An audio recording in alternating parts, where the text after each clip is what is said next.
I was a summer associate in the Green Assets program at Greenlining, and I worked with CC Song, who was in charge of the Green Assets program.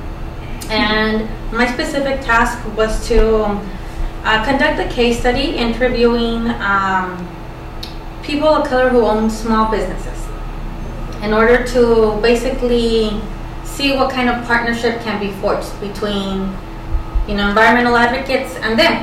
And so that was my task, to conduct a case study. And so I will go ahead and jump into it. We basically had to narrow the scope of the project to people of color who were small business owners. And we basically hypothesized that if we were to talk to them about climate change and the impact that it's expected to have on communities of color, which are the communities that are expected to be more at risk and more in danger, we thought that they might sympathize more with climate change and the impacts on these communities, and that as business owners we might be able to get more of their buy-in in helping us environmental advocates do something about this. So we went ahead and assessed what's their knowledge about climate change, what's their knowledge about climate change policy, and what are their attitudes and perceptions towards climate change. And given their knowledge, given their sympathy or buy-in, how can we work with them as environmentalists in curbing climate change in these communities? So first, I did a little bit of research. Who are our small business owners, particularly in California? Who are they? And unfortunately, the most recent data was from 2007, and that was data from the U.S. Small Business Administration Office of Advocacy. I didn't want to just look at 2007 data, but rather I also went back to 2002 in order to get a sense of the trends in terms of how small businesses are changing in California. What I found basically was that from 2002 to 2007, there was about a 3 or 4% decline in small white business ownership, and a slight increase in Latino small business ownership, a slight increase in Asian small business ownership, and African American or Black business ownership stayed at about the same, 3.9 in 2002 and 4 in 2007. So we saw it's changing a little bit, not tremendously by too much, but there was some change there, and which I think is to be expected given the changing demographics of California. One thing that I do want to say is that to the credit of small businesses in California, they do employ about 52% of all of the people employed in the private sector in California. So of everybody in the labor force that particularly belongs to the private sector, small businesses employ 52% of them or so. So it's huge. It's huge. And so here you have another set of pie charts that shows that yes, while there was a bit of a change between 2002 and 2007, nevertheless, those changes in the demographics of small business ownership, they're slightly increasing the demographics in the mosaic that is California, but not quite keeping up with California's population. Let me see if this arrow will do the trick. Yeah, that arrow does the trick. So if you could just to give you a visual again of how those two slides compare. So we do see in 2000, people of color became a majority in California, accounting for about 52% of the state's population. Come the next census, 2010, we saw that people of color now grew to about 58% of California's population. If that one particular trend were to prevail, people of color could be about 63% in the 2020 census. At that point, it's no longer kind of like a majority, it's more getting closer to a supermajority. And then I will go ahead and now, given that data, jump into who were the participants in our case study. We had immigrants, we had natives, men, women, we had people from various regions of the state participate in our interviews. Some of them were associated with various business organizations. For example, the Los Angeles Asian Business Association, and another participant was with the U.S. Hispanic Chamber of Commerce.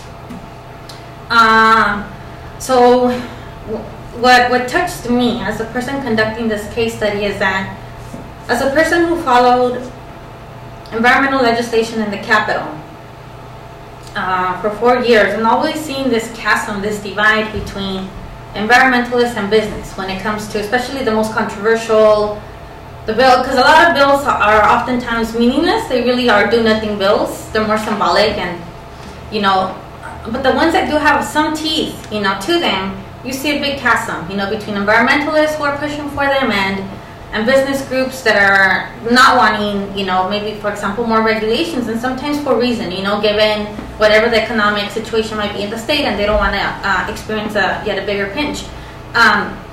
Given what I've seen, for me, as a person conducting the case study, I was touched to see that the majority expressed a concern for the environment, and that it wasn't just a concern, because you'll have a lot of businesses who are like, yeah, I'm concerned, but I can't do it, it's not within my means, to be able to go green because it's more expensive, yada yada. Here, not only did I, on average, hear concern, but I also, on the average, had people asking, how can we do this more, Yes, we're concerned about our profits, but we understand that there must be certain programs to help us out, for example, rebates, that might exist when you get energy efficient appliances, etc. Maybe a green car for your company. We kind of hear that some things, we want to be able to access these things more. So I was just touched as the researcher to hear this kind of a response. However, they did express 3 barriers: lack of outreach from government and environmental groups, little to no assistance or incentives in going green. At least they kind of heard, but they felt they weren't very accessible. Lack of information on how to go green while remaining profitable. So those are a number of recommendations. One that I do think is important is that the U.S. Small Business Office of Administration defines a small business as that business which employs less than 500 employees, which to me is kind of ridiculously high for me. I think that environmental groups wanting to do work with small businesses should be definitely targeting groups that perhaps are even 50 or less employees, because when I think of a small business, I think more of a mom and pop kind of business, and those definitely don't have anywhere close to 500 employees. So that's one recommendation that I would give. Work, definitely continue working with them, but target those that are perhaps even 50 with 50 or less employees. I do think that there needs to be a summit where we can go ahead and proliferate the information, the rebates, what's out there that is within the means of these small businesses to achieve, so that they can go green. And then I think also statewide small business task force. I put a CBF there. It's the acronym for the Community Benefits Fund, which unfortunately did not pass this legislature, this legislative session. It's basically a bill that would, for maybe 32, any proceeds that come from maybe 32, which is California's landmark climate change bill, it would have redirected a certain percentage of those proceeds back to the most polluted communities in California, which are very poor and of color. And we thought, we could follow up on the Community Benefits Fund bill, the CBF bill, by enacting a statewide small business task force, so that we're not just helping these communities, but even the businesses in these communities and helping them go green. So that's another recommendation that I had. Let me see. I'll go ahead and just touch upon the last bullet there. I think that to the extent that we do help these small businesses in these polluted communities, we would be creating green assets in those communities. And so that's the program I work for, the Green Assets Program, and how to create more green assets in low-income communities and communities of color. So with that, I'd just like to end by saying that how do I find my academic training relevant to the work that I did? I do find that having taken the Introduction to Policy Analysis course helped me create a structure and a frame for how I conducted my research.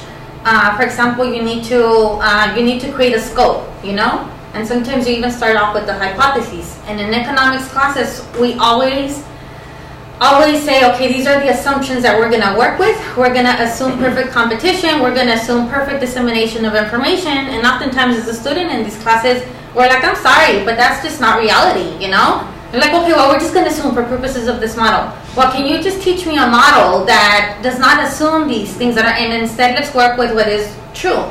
And it doesn't happen that way, So I didn't find myself doing economic models, etc., for purposes of this research. But some of the lingo and some of the language I did use, for example, hypotheses. Instead of many times as you want to kind of go about, your academic research, sometimes focused on disadvantaged communities.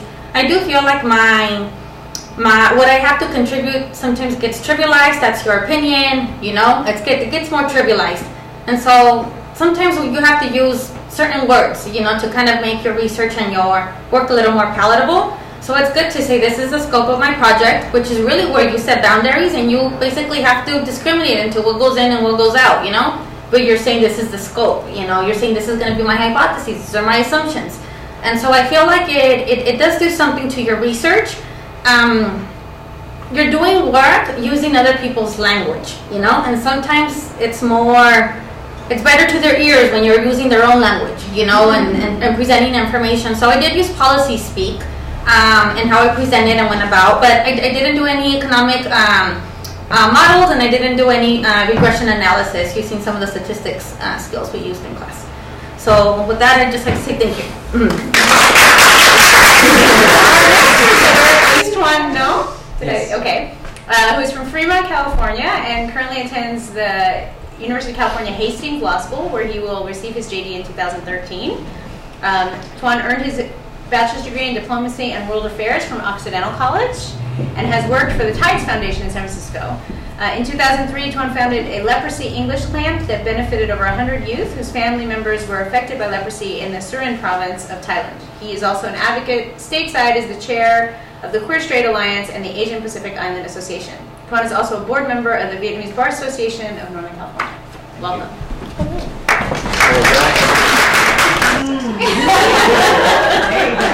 All right.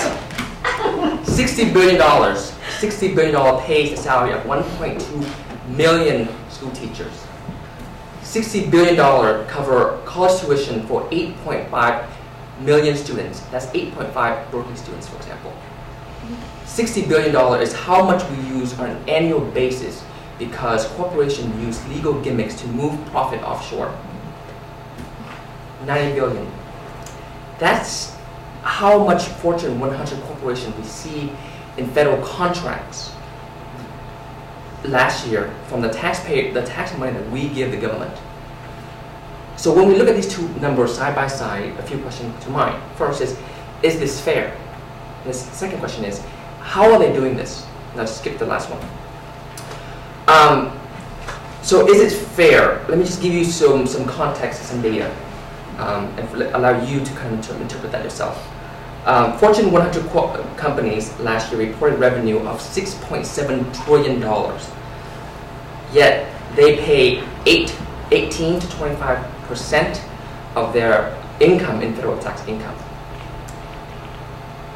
Now, as a point of reference, average American pay about 20% of their federal tax income.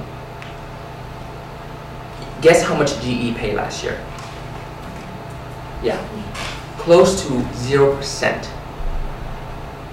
GE paid less than the poorest 20% of Americans, meaning these people who make $18,000 or less a year.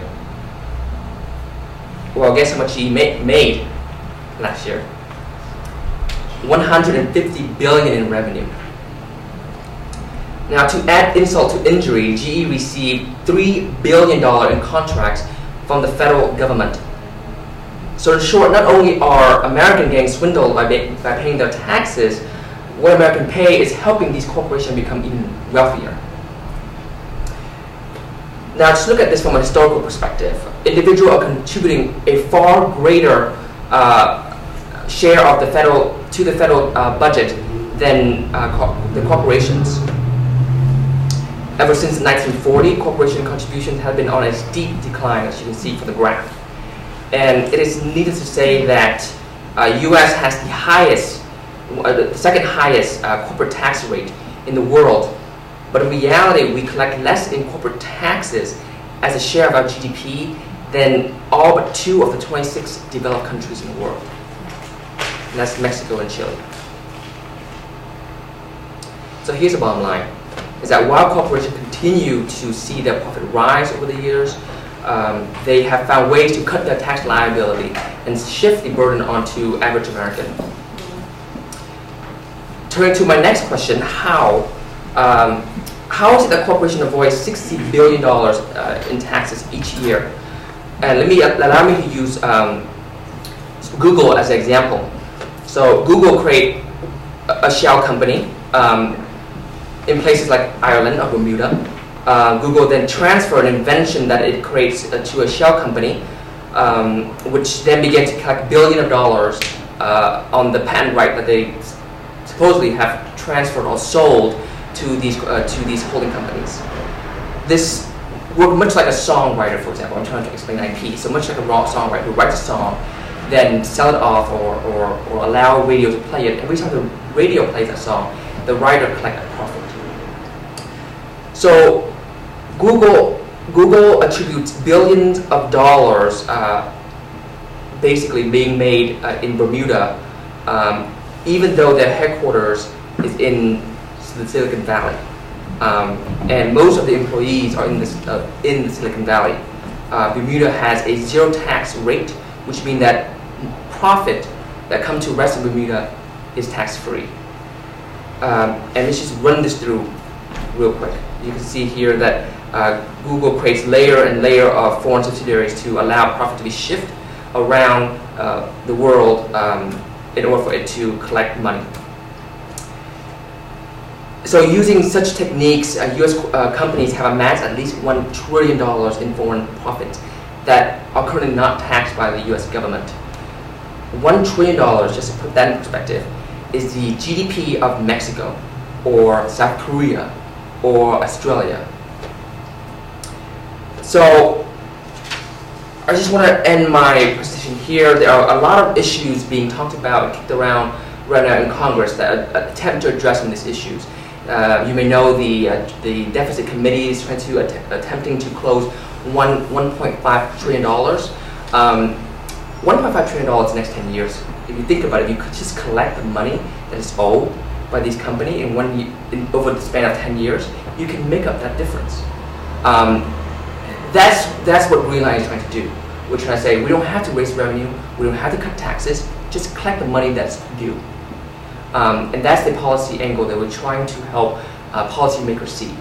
Another issue that is on the horizon is that recently there are two bills that are being introduced in House and Senate that will allow corporations to repatriate or bring back the money, the $1 trillion, back to the U.S. When they bring that money back to the U.S., it's charged at 35%. Now they're trying to get that money back at a lower rate, at 5%, which was done in 2004. And the argument there was, bring the money back and we'll invest that money into jobs, we'll invest that money into hiring people here. Research, however, found that was not the case. DuPont, for example, I forgot the number. DuPont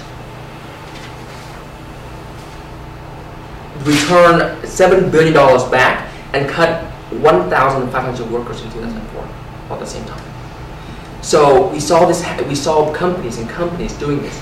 And so now they're making the same argument, and it sounds like they may be gaining momentum.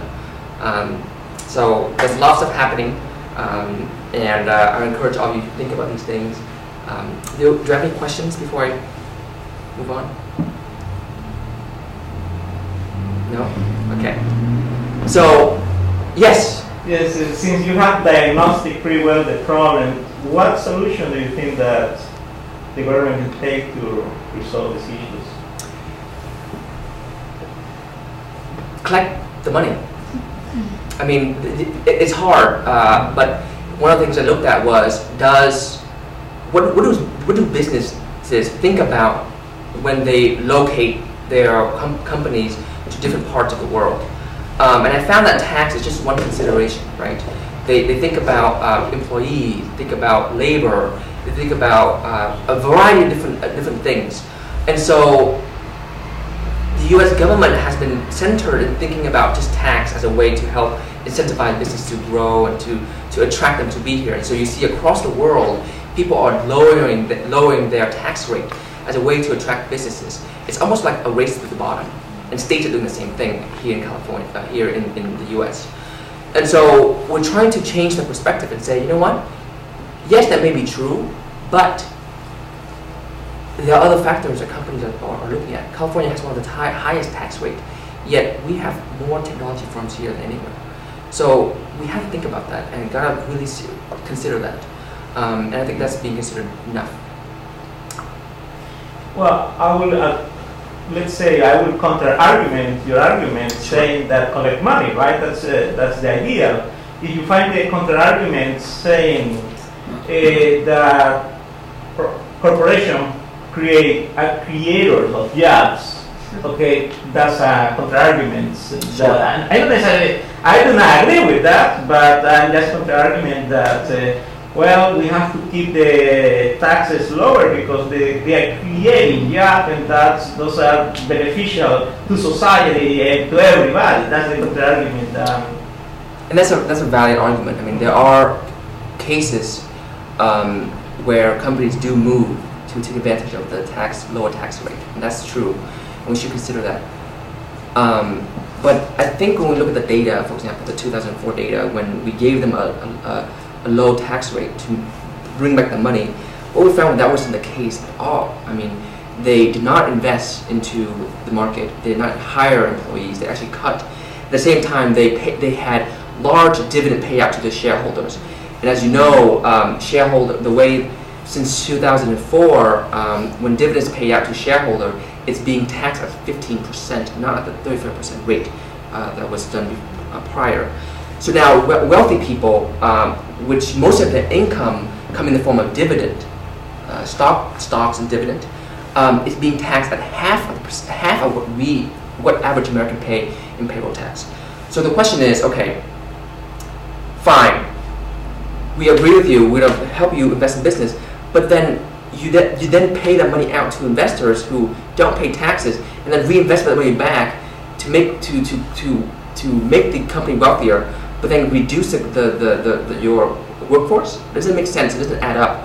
And I think what we're seeing is that corporations and I think the wealthiest are using the tax code as a way to benefit their bottom line at the expense of I think American. And I think Elizabeth Warren had a great quote. She said, "Society and these companies become wealthy and successful on the backs of the road that we pay for, or the education that we pay for," and so they can't just ignore the fact that those investments have been made at the forefront.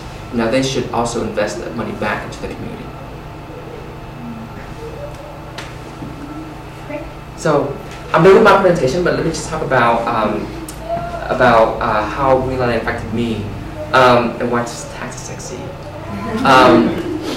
So first, before I went to law school, I was introduced to tax because I worked at a nonprofit, and we used the tax code as a way to structure our finance to acquire real estate for low-income communities, to help nonprofit acquire real estate asset building strategy for low-income communities. And we use these are multi-million-dollar projects, and through the use of tax code, we were able to leverage that opportunity. And so I was turned on by the idea, wow, tax can be really creative in helping to structure business deal, in helping to create investment in communities. And so I went to law school with the idea, and I think Greenlining has really shown me this summer the power of tax and how tax is being used to circumvent equity issues and how tax can really benefit society in many different ways. The reason why I think tax is sexy is because I think as a social policy issue or an equity issue, I think a lot of the different social movement at the underlying cause of it is economic equity, and I think that tax has a role in that, and tax plays a big part in that, and I think that's why there need to be more people in the progressive movement thinking about these tax issues and trying to move a more equitable policy forward. So. Avis, where she received a BA in Human Development Psychology and Sociology. While at Long Beach State, Avis served as a student representative on various university committees and was a member of the board of directors of the Associated Students, which, if people know the size of Long Beach State, that's a pretty impressive scale of work to be engaged in. A committed campus leader, Avis was awarded the Excellence in Service Award, Rotary Millennium Scholarship, and the Excellence in Leadership Award. She was also an academic advisor at the Bickerstaff Center for Student Athletes, Young Black Scholars Incorporated, and the SOAR program. After graduating from Long Beach State, Avis joined Greenlining as a part of the 2011 Summer Associate Cohort and researched affordable mortgage products for low to moderate income homebuyers. Avis is currently Greenlining's executive fellow working on a variety of policy projects. I'm hoping I can get this started for you. That's yours, right? Yes. Excellent. So welcome. Good morning, everyone. How are you all doing? Thank you again for inviting us. I was like, I thought this was just my summer program, and now it's like still, there. So I love it. I love my experience at Greenlining. And I have notes, but I'm probably not going to use them because this is basically an intimate dialogue that I probably want to have with you guys. Again, my name is Avis, like the car rental place, Atkins, like the diet. And I spent my summer as part of the community reinvestment team, and their whole work at Greenlining is to try to build assets over the life course for low-income people of color. So one of the ways in which we really try to build assets for people of color is through home ownership. And I guess that's how I'm going to set it up, and then you'll hear the rest of my presentation. So, yes, the American dream. Nearly 9 in 10 Americans still say that owning a home is a vital part of the American dream. And in recent years, people of color, non-traditional home buyers, gained access to that dream through the creation of subprime loans, which are loans that feature more flexible underwriting standards, have lower down payments, etc. But they were able to build wealth through those loans, and they were able to gain access to that dream. And in fact, people of color hold 60% of their wealth in their home, which is an amazing amount of wealth. However, the foreclosure crisis led to an unprecedented loss of wealth in communities of color. In fact, the wealth gap is its widest it's ever been in a quarter century. Whites now have 20 times the wealth of African Americans and 18 times that of Latinos. And as you can see on the graph, Asians went from being the top ethnic minority to losing more than half their wealth as a result of the foreclosure crisis. Coupled with that loss of wealth was the loss of the opportunity to gain that American dream. Since their peak in 2005, home loan originations have declined in America by 37%. And it's even more striking for people of color because it declined 62%.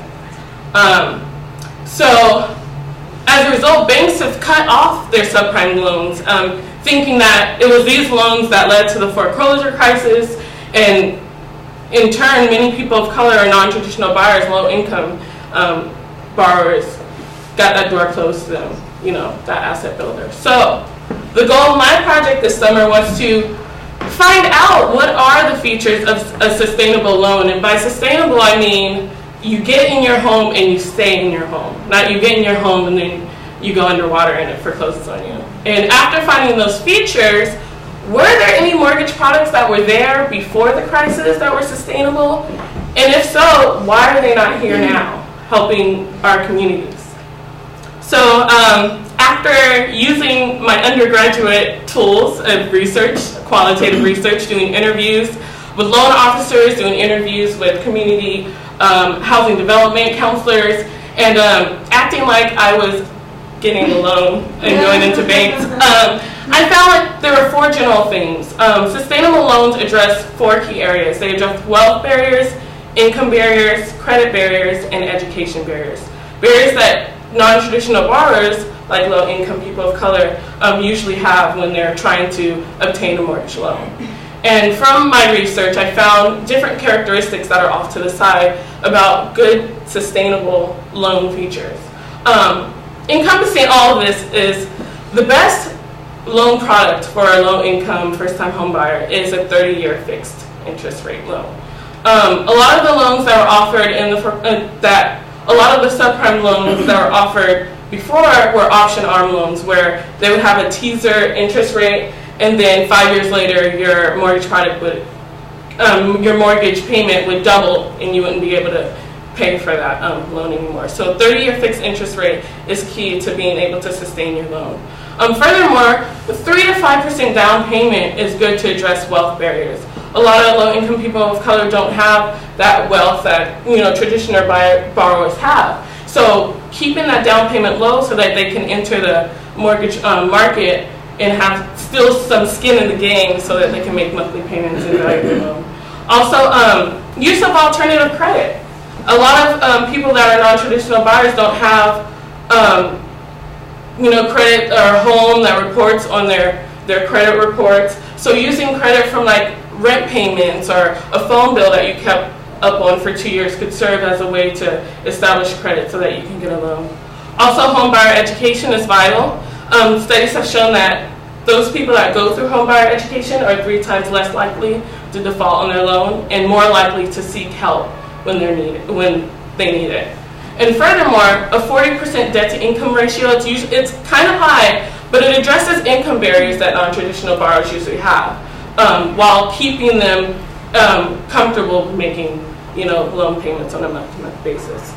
So after finding those sustainable loan features through the qualitative interviews, I sent a data request to the 4 major banks to see if they had these characteristics of any of the loans that they offered before the foreclosure crisis had these characteristics.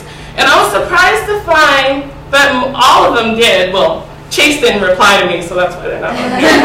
But Wells Fargo, Bank of America, Citibank, all had loans that had those features that were sustainable for low-income home buyers. And out of these 7 that are listed, the ones that are in bold are still offered. But my own caveat is that home opportunities and affordable loan solutions, they're not loans, they're not mortgages, they're actually just programs. So there's only 1 out of the 7 that's still being offered. So that's. What do you mean by programs? They're just like home opportunities. They connect you with like a mortgage counselor to see if you can get down payment assistance through the city or another entity, but it's not actually a loan that they're giving to you on their books. So yes, good question. So I just wanted to highlight a model mortgage product. This was a community development mortgage offered through Wells Fargo. It had a 2% down payment, home buyer education, and rental. They used your rental history to qualify you for the loan. And what made this one unique is that they didn't mind if you had a foreclosure, if it was in the last 3 years. And actually, I asked as a part of my data request, how did this loan product perform? Were there a lot of delinquencies? And actually, they said it performed very well, and it was below the national average rates for mortgage delinquencies. So after conducting this research, I found that there's many opportunities that we can take to help low-income people of color gain more access to this mortgage market again. And the first was to plan a convening with the banks and see if there's ways in which we can partner with them again to try to see if we can get more mortgage products that are tailored for non-traditional borrowers.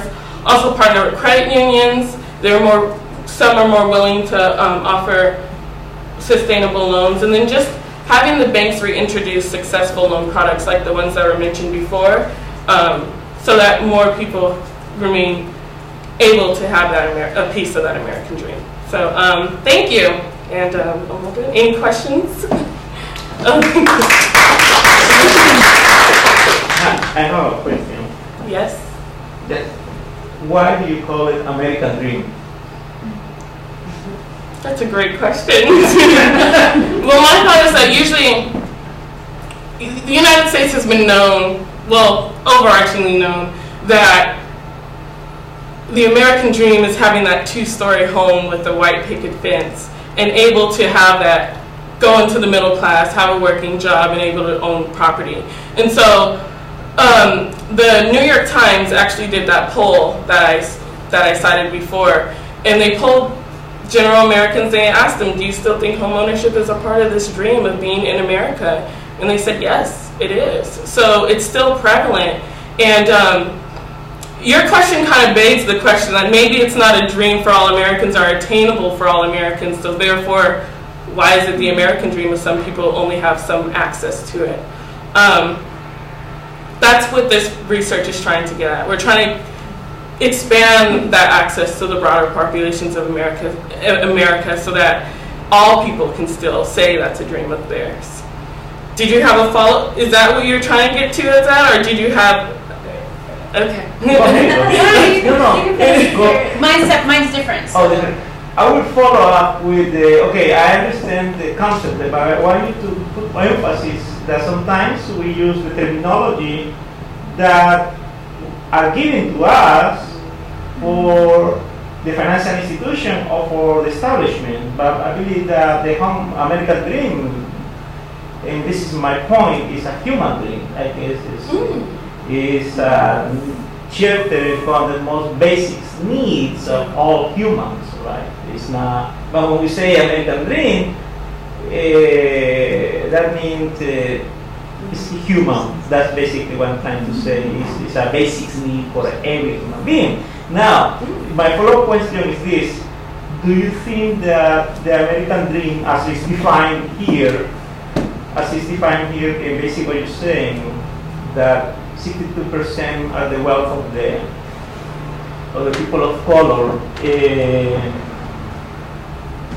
is in benefits of the families that inhabiting those units, or are in benefits of the financial institution? So who benefits most from that? Who benefits most in this particular case is really a need that is being covered, the human are covering, or is a financial tool in which each of us became a cow that are squeezing us. And that's my what do you think about that concept? It's really a need that we as a human are fulfilling with this kind of home community program, or is a financial tool that is being used for the financial institution to keep us squeezing. That's a great comment. And so that's one of the things that we just indeed thought about when we were doing this research.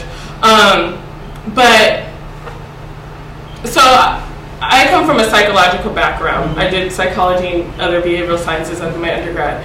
And just the cognitive benefits of having a home, like having that security and having a stable place to raise your kids so that they can grow up well, or so those are very beneficial and intangible benefits to owning a home for anyone alike. And then the point where but is it more beneficial for financial institutions? I think if home ownership and mortgage products are taken advantage of, are done in ways that are unsustainable and predatory, then yes, on that note, it's definitely more beneficial for those financial institutions, as we've seen, as what happened in the foreclosure crisis when they're, making some were making outlandish loans and that were predatory and that had high interest rates. But all in all, I think from my point of view, I still see home ownership as most beneficial to homeowners and to families and to neighborhoods and having that stability. So just because of the foreclosure crisis happening and seeing what could happen to it as a result of people that take advantage of it, it might shine a bad light on it, but I still, in my opinion, see homeownership as a vital part. Thank you. So I just had, one way, just a suggestion, one other framing, because so Paul Krugman had a very famous editorial where he basically said we should all rent, that home ownership is not economically viable. But what he doesn't talk about in that piece is wealth transfer, right? And that if you look at wealth in the white community, a lot of it comes from property. And so if you're trying to think about wealth transfer for community color, right, the current environment notwithstanding, historically, but that's the way that you actually end up with money in the next generation. So that may be a way to kind of counter, because I think other people will respond like, we should all just rent. Like, why not to do this? And there's also a bunch of other, homeowners are more likely to vote. They're more likely to be they're more likely to be involved in community organizations. Like, there's all kinds of ways in which civic infrastructure is actually held by the folks who own properties. That's another way to kind of counter that. But my question was, did the banks give any reasons for canceling these? That's another recommendation. So I was on the phone with the bank, and the scope of my research, thank you, Vianey, for that term, was to just look at, just to do a descriptive study at products and not go into the why and that. But then you know, talking to worse than the executive director, and he was like, you should ask them why, Avis. And I was like, okay. And she was like, oh, we just changed, and we didn't want to do subprime loans anymore. She kind of gave me a shielded answer. So, I mean, that would be definitely a great, well, actually, we're planning a convening, and we have a convening going on, so they took my recommendation to heart. And we're inviting banks and financial institutions to dialogue about what we can do in the future of home ownership. Is it better to buy or rent? What's the government's role? And then that's one of the things that we're going to ask. How can this be financed, and why aren't you financing it? So my curiosity, just is, you know, maybe you guys are not, is thinking about where their income comes from, right? What proportion of their income now comes from servicing their loans versus actual account holders versus, right? And then which types of loans are more lucrative for them, right? Because I have a feeling those are probably less. No, yeah, absolutely. And so, and with community development kind of going, you know, the block grant program getting so anyway, I just those are all issues that I wanted to address, and that we're definitely coming up through this just descriptive research. So there's definitely more to, and then Dodd-Frank and how that affects these type of loans. So definitely, thank you for bringing that perspective. And one more question. Two more. And I actually don't have a question. I have a quick comment. I think you gave a great presentation. I really enjoyed it because I hear a lot around it, but I think it really laid out as far as you know, how banks can continue to improve. I think what would strengthen the presentation is to also make the case for the fact that a large amount of people of color are actually eligible for prime loans. Which doesn't really get talked about. So so this whole argument around, you know, these people, they knew that they couldn't afford it. And it's like, well, actually they were eligible for these sustainable loans. So, yeah, that's definitely in my report. But as far as the 5 minutes of presentation, I was like, there's so much more I can go into. But definitely, people of color that have the great credit scores were more likely to be giving us subprime loans when they could have qualified for prime loans. Predatory lending, that's right. Becky, you get the last question. It's related to this. So I thought I was angry about the subprime crisis. I thought I was as angry as I could get until I saw your presentation. And seeing that these lending options were available, right? And that people got pushed, adjustable rate mortgages got pushed on people through policy, through banks, through et cetera, like just escalates that anger so much. And so I think I'm sorry. It's good. I think that interrogating that point of, so the pushback has been, oh, well, we had to do this because people were only eligible for subprime loans, and so we created these things to serve these communities, right, and to overcome redlining, and it was all started by Clinton, and so on and so forth, right? And so I think emphasizing that, no, there were sustainable packages available, and they were available at the time, and this is what they looked like, and this is what got pushed on people, right? And I think that that's so significant and so important. So just thank you for your presentation and research and the driving forward. Thank you. So Chris currently lives in Albany and is a JD candidate here at the Berkeley School of Law. Yeah, we have to get rid of the bull. That's funny. At the Berkeley School of Law at Bull Hall. Chris earned his bachelor's in political science. I'm so sorry. From the I say that as a political scientist, where he was a collegiate All-American scholar, president of the College Democrats, and head delegate at the Harvard National Model United Nations for 3 years. Chris has studied abroad pretty much everywhere, in Oxford, England, Iceland, Denmark, Thailand, and Myanmar. In addition to attending law school, Chris is currently working as a corporate negotiations instructor with the Street Law NALP Diversity Pipeline Program, where he teaches corporate negotiations to low-income students of color in San Francisco. And we're very happy to have you here. Okay, so my topic concerns network neutrality. It's inherently wonky, it's somewhat technical, but I will do my best to explain as best as I can. All right, network neutrality is the principle that prevents the internet service providers from manipulating or restricting their customers' access to the internet. Without neutrality, the ISPs are free to develop business models like cable TV, in which high bandwidth applications like Netflix and YouTube could be bundled together into packages that are sold or at a much higher rate. Congress has yet to pass a net neutrality plan.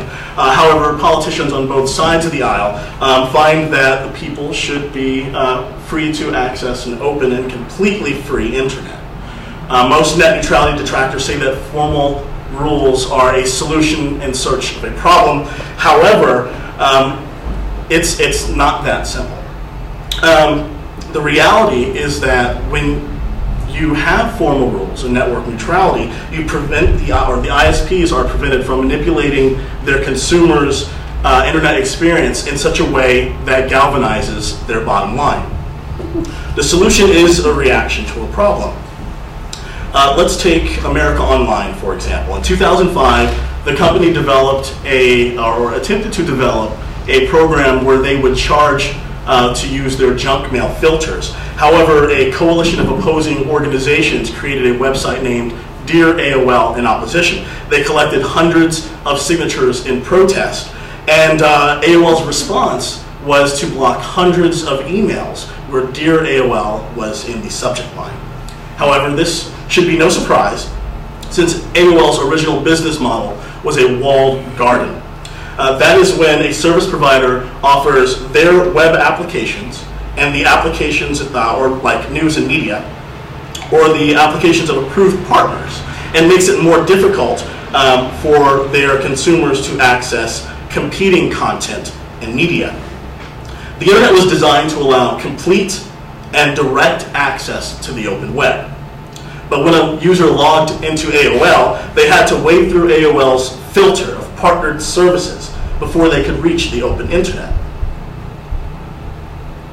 In response to ISP bad behavior, the FCC created the Open Internet Order in December 2010. It establishes essentially two different types of internet. One with a stringent rule for wireline access and one with a weaker rule for wireless access. This is because fiber optic cable can be built out faster and can accommodate much more traffic, whereas wireless spectrum is finite in any given location. No matter how you build a wireless network, there is always a bandwidth ceiling. Since the protections are weakest in the wireless world, that is where the greatest network neutrality concerns currently exist. Nearly 2/3 of blacks and Latinos are wireless internet users, and 18% and 16% of English-speaking Latinos are cell phone-only wireless users. Additionally, blacks and Latinos use their cell phones' data functions at a greater rate compared to whites. The result is that the media likes to portray mobile phones as killers of the digital divide. And though mobile phone users may find a less expensive on-ramp to the internet, the FCC's Open Internet Order keeps the ISPs in the driver's seat. A clear example is the low-cost carrier Metro PCS, who also uses a walled garden. They only allow video streaming from YouTube in their least expensive service plans. And their terms of service also prohibit the use of applications like Skype, which would directly compete against their phone service. AT&T's petition to acquire T-Mobile will make this even worse. Today, only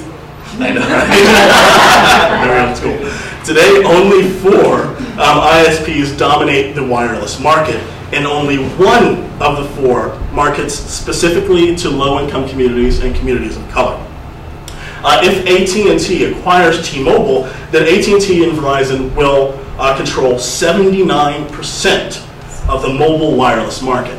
If you approve this deal, AT&T T-Mobile, in essence, you're approving the possibility of Sprint Verizon. It would be pretty hard not to do that one. And then that number of 79% becomes 94% in the hands of 2. So that's not a scenario that's good in a competitive market.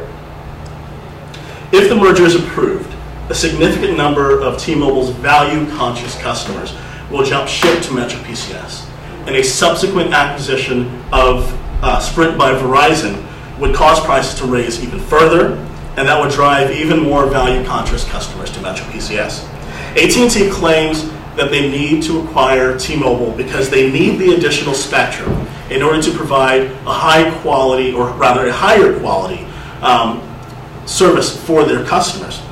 However, the consolidation of the two ISPs means that there will be a reduced amount of spectrum available to Metro PCS at the same time that Metro PCS receives an onslaught of new customers who had to jump ship from T-Mobile. That means that Metro PCS will be in a position where they have to manipulate their customers' access to the internet in a way that reduces the quality for their value-conscious customers. So what can be done about that? First and foremost, you have to prevent the AT&T T-Mobile merger. The DOJ has already filed suit to prevent the merger, and since that happened, lots of other organizations have made more noise. They have a problem right now, but it's still very possible that the merger can be approved. Now, to be fair, there are great things that can happen with this merger, but not if the digital divide issue is not very, very quickly addressed. You have to petition mobile PCS to change their walled garden policies would be very helpful. That would be an alternative route if the AT&T T-Mobile merger is approved. Now, even if it's not approved, Metro PCS still should change their walled garden tactics to ensure that their customers, who are principally low income and from communities of color, have complete access to the internet. If that fails, sue them. Spoken like a true lawyer. Right. Tell your congressional representative to sponsor net neutrality legislation. Not just in letters, pick up the phone and actually call them. Meet them outside their offices, actually go to Sacramento. If you spend some time in DC, raise your voice. Also tell your representative to empower the FCC. Right now there is pending legislation. Pending means in committee, which means nothing's going to happen because no one really cares about net neutrality in DC right now.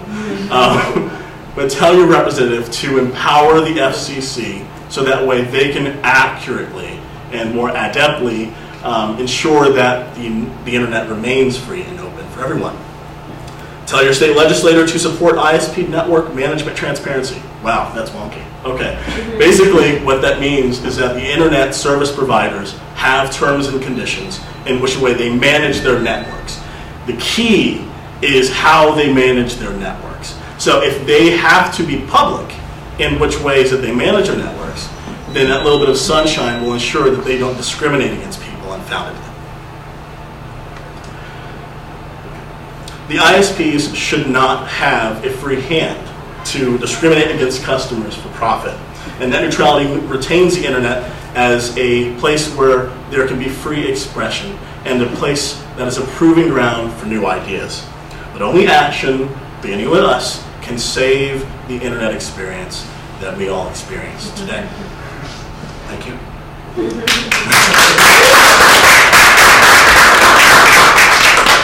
Are there any questions? I can also kind of expand on some of the points if you'd like me to.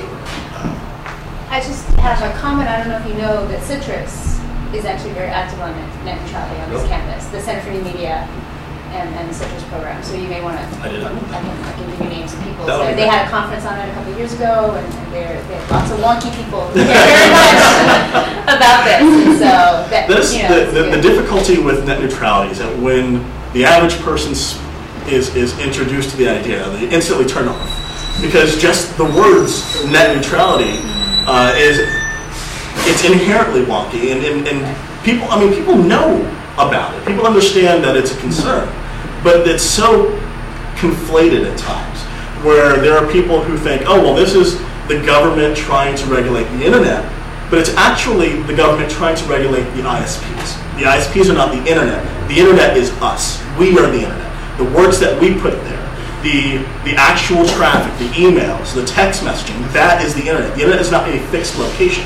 We're trying to prevent, we, the government, and we, Greenlining, and we, decent, honest Americans, are trying to prevent the ISPs from regulating the internet. That's the difference.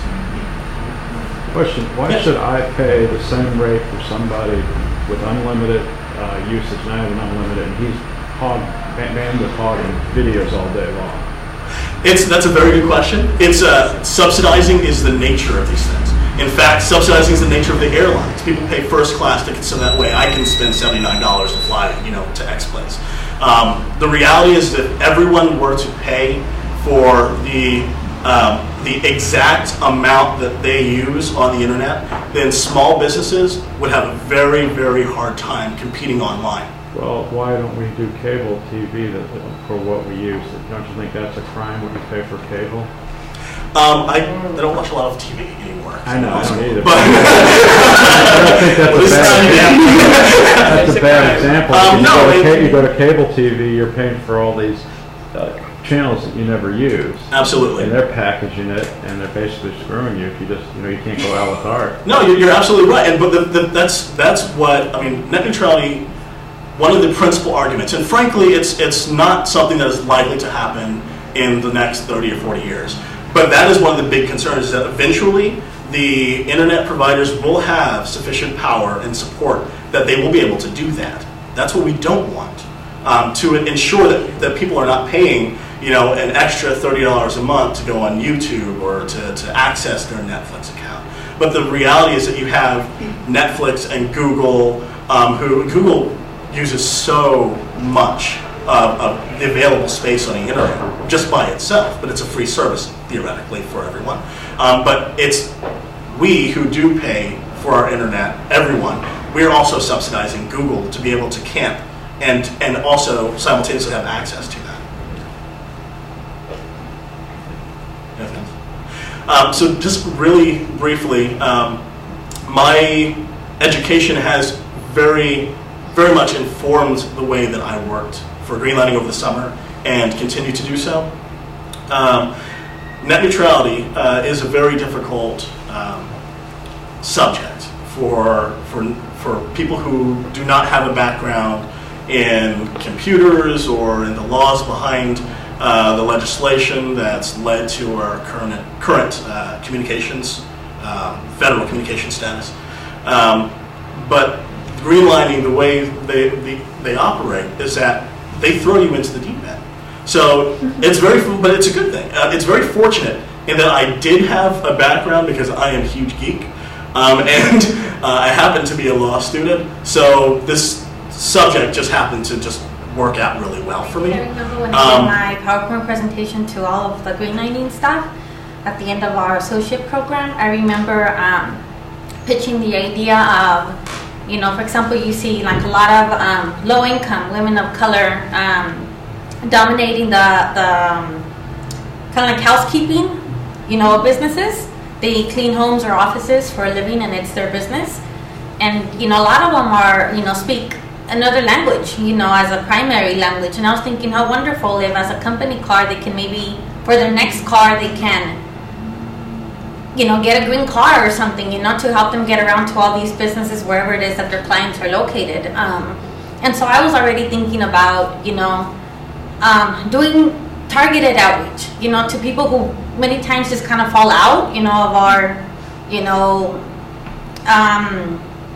I don't know, our periphery, I guess. They might be like in our periphery, what is it called? Our peripheral vision, is that what it's called? Mm-hmm. Yeah, you kind of know they're there, but usually like the outreach is not targeted to them, even though we kind of know that these people also exist. And I would welcome, I think it would be awesome, and I did, one of my recommendations also was to work with, you have ethnic chambers of commerce. I think that if you were to do outreach with them, I would not doubt it whatsoever if like that idea would come up, can we do some outreach to these folks as well. Whereas I think if you were to work with environmental defense or work with Sierra Club, those kinds of things might not come up, as possible recommendations. So that's why I think, you do have it, but those are the folks that oftentimes do carry a lot of weight when it comes to legislation and policies in the environmental field. It's the Sierra Clubs, it's the environmental, and oftentimes environmental organizations that are not very diverse but are looking to diversify themselves, because they do know that, hey, there's these other constituents too, that we historically have not brought on board, tables, onto our tables as we're discussing environmental policies. So I think that's a wonderful idea. It's something that I'm on board with, and it's something we need. Just related, can you imagine if those women used less harsh chemicals? Like if you could partner with public health folks, it would be better for them in terms of what they're doing, and it would be better for the environment, right? I mean, just that, like what a difference it would make for them to not have to breathe all that stuff. Absolutely. Yeah, it's huge. And then another thing, I know you do health and greenlining. I So think there you go, y'all should partner. one barrier that I do foresee, as I said, I thought, my participants expressed concern and willingness to be stronger players and making our places healthier. But I think one big hurdle that I see is soon all these small businesses are going to be faced with providing healthcare for their businesses, and it's like a cost that already they're like, oh my god, and it's 2012 is coming up, and then it's going to be 2013, and then in 2014 is going to be the first year that they have to actually start providing health insurance to their employees, and it's going to be hard for them as small businesses to be able to do that. So it's like I think it's something that I see yet another barrier in getting, even though there's that willingness, I see that as a barrier to actually engaging with them in strong partnerships, because I think more eminent upon them right now is going to be the economic pinch of having to provide healthcare to employees. I have a question. You say that the small business is defined as less than 100, 500, is that correct? Is that, I'm not clear, is that right or wrong? It's good or not? If it's not good, why it's not good? The definition. I just think the number's too big. I don't think, if I'm a business owner and I have like 499 employees, I don't think it would be fair for me to be considered a small business, knowing that there's a lot of businesses that have 0 employees. It's just like the owners running the business, so they don't have any employees, And I know a lot of restaurants kind of operate that way. You'll see there's Gallegos Mexican food. I always go to it. It's her and her husband, and they run the business, and it's just always them two. They don't have no waiters, waitresses, no bus people to clear. It's just them two. And I think, for say if a policy were to, clear Washington D.C., for example, where there's, maybe like an incentive for all small businesses, and I, as a business owner with 499 employees, would have equal access to that kind of incentive as a little business with no employees whatsoever. I think it's just a huge discrepancy, and I think that the efforts and the systems needs to be further targeted to those people who really need it most. So I do see it as well. So, in other words, you're saying that the incentive for the federal program, if I'm not correct, it would be better for people who are smaller business smaller size. Is that correct? Yeah. Can you comment on that? Do you think that maybe the classification could use some sort of like subdivision? For instance, if it was like an agricultural business versus that of a law firm.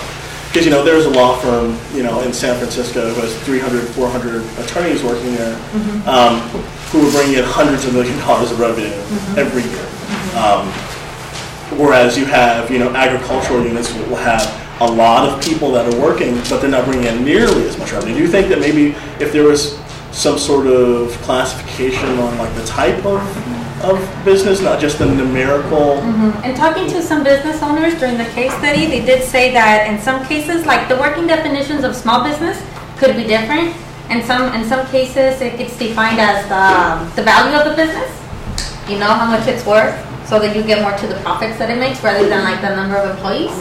But according to the U.S. Small Business Office of Administration, which is the one we're gathered right out of, that's how they define small business. Yeah. That's crazy. I want to ask you something, just kind of like on the ground level. When you talk about bringing like an environmental consciousness to small businesses, and you're mentioning people of color, how do you do that in a way that's not so abstract to them? And I guess just to give you some background for my question is, I have family members. This is a small crowd, I can say. I have a family of 30 undocumented, members of the community or whatever. The only way we've all survived is by having small businesses.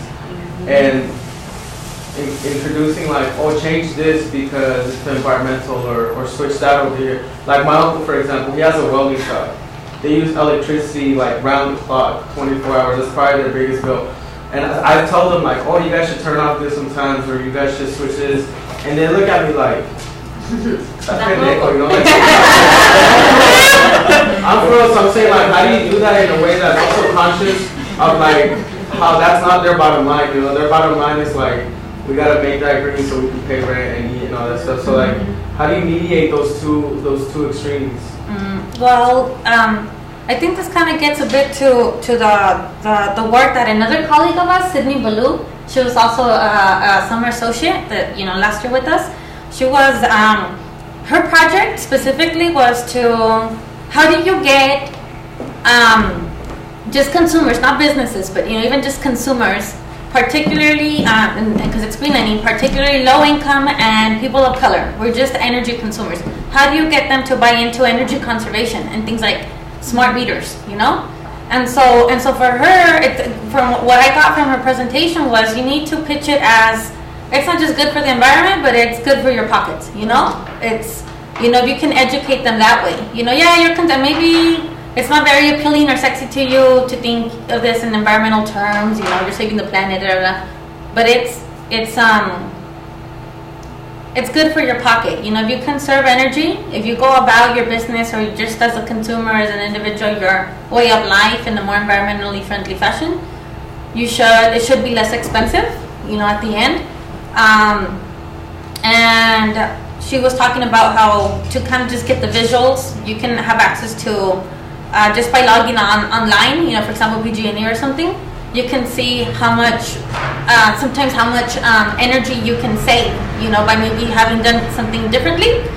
And so you could even get like visual representations, and maybe you can even translate that into, okay, and this is how much money it saved you, etc. So that's one way. But also, having done environmental work in the past, I know, for example, there's Minding the Climate Gap report, which is a report that Rachel Morello-Frosch here at Berkeley and then Manuel Pastor over at USC did, and they presented to the Air Resources Board.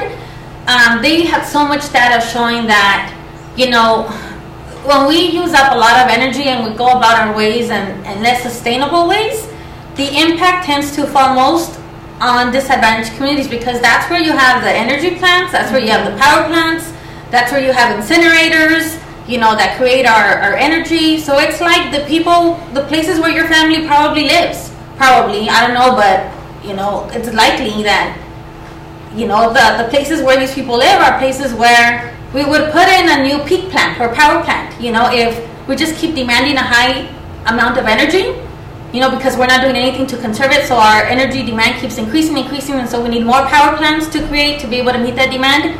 And they're going to go in communities like the ones where I grew up and maybe the ones where your family lives. So that's another way also of like educating on them as to why they need to put in their little grain of salt and conserve energy. And I just wanted to add that I think there's this common misconception that I don't feel like a lot of people understand that there are cost savings in it. I think that the perception right now is to go green actually is more expensive. In the front end. So one, just getting the information out there and saying actually that there are savings, whether it's in the long run, but also kind of up front. But I just feel like that's the common thing or the common assumption that people feel around going green. Any final questions about the program, the experience? Everybody's good? Okay, well, first I'd like to thank, sorry, go ahead. So your question for Chris, go ahead. The question for Chris. We held you back. Thanks so much for the presentation of the three of you. I really enjoyed it. So usually we got, even though I'm nobody here, but you are young weapons. You have a potential that I can see in each of you, obviously. As long as you develop, you're going to be very successful in your field. I can see that. The other thing is about you, Chris. I'm very impressed about your presentation too. you talk with a lot of confidence, and that's very good to gain the audience. And that develop as long as you control the subject. Now, my question is this. We are the internet, and we want to keep the internet like a freedom space, right? But the government is regulating it, right now. They're trying to regulate it in a certain way. Now, WikiLeaks is a platform that is breaking down, okay? And I'm very sure that you must be passionate about that. WikiLeaks is a platform. The only thing that they are doing is, hey, we're providing the information to everybody. Yes. I don't see anything wrong with that.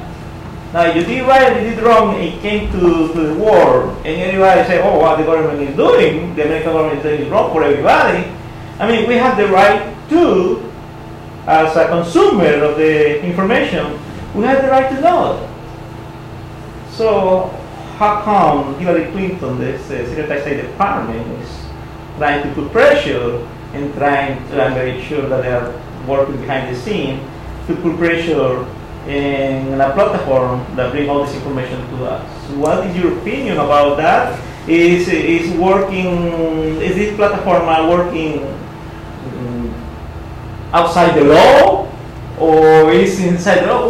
What do you think about that? Okay. Actually, yeah, I know a lot about that, as it turns out. I know a lot about that. Okay, so Julian Assange is the president of WikiLeaks.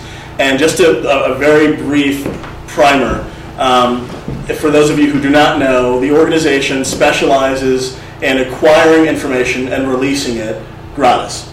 Now, right now, they are on the verge of bankruptcy because various governments have given lots of pressure to banks and to PayPal and to Western Union, so that way individuals who support WikiLeaks can't send donations. So their estimate was that they received about 95 to 99% of their prior donations through these financial institutions, which are now essentially cut off to them.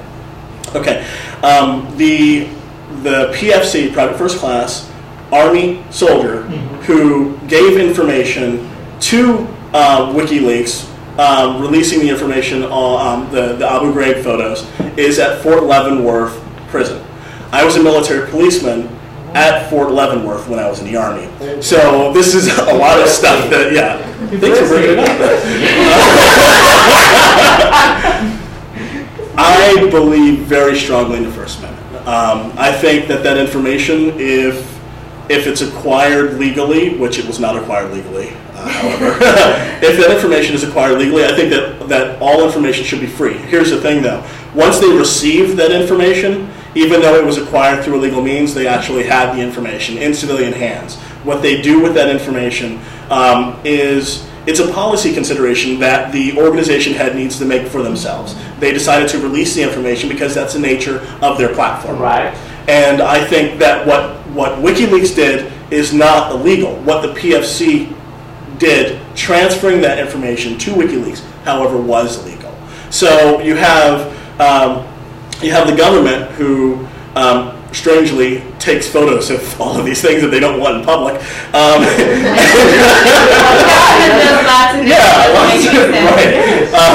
And then you have the conduit, which gets this information to the platform, which releases the information. The government, whether what they're doing is legal or is not legal, is a different concern that I wouldn't be comfortable or frankly competent enough to discuss in a short conversation whether or not what they're doing is legal. The conduit itself oftentimes is illegal because, first of all, as a former private first class myself, I understood that I had a certain classification. I had confidentiality. I had a top secret rating. You don't transfer that information because that's the nature of your job. I worked under George W. Bush. I was a Democrat then, but it didn't matter. When I was in the Army, he was my commander-in-chief. Everything I did was because the Army told me to do it, because my commander-in-chief told me to do it. Once that information is free, however, that's just a completely different story. I don't think that WikiLeaks is, I don't think that there's any culpability. I don't think that, personally, I don't think that what they're doing is illegal. However, it's a sad reality that they've got to get their money from somewhere. and it's corporate entities who are funneling that money to them. And so if the government goes to the corporate entity and says, we're going to, do something terrible to you if you continue to allow this, then there's nothing that, there are things that we could do, but I'm not sure what that would be. We'd have to take that to the government. We'd have to take that to the organization. But it's a really tough thing because information is so terribly important, and understanding the reality of not just your actions, but your government's actions, who I support wholeheartedly. What they're doing reflects upon me, upon what my child sees when she grows up. And I think that it's extraordinarily important that we support, first of all, we support free information, sunshine laws and whatnot.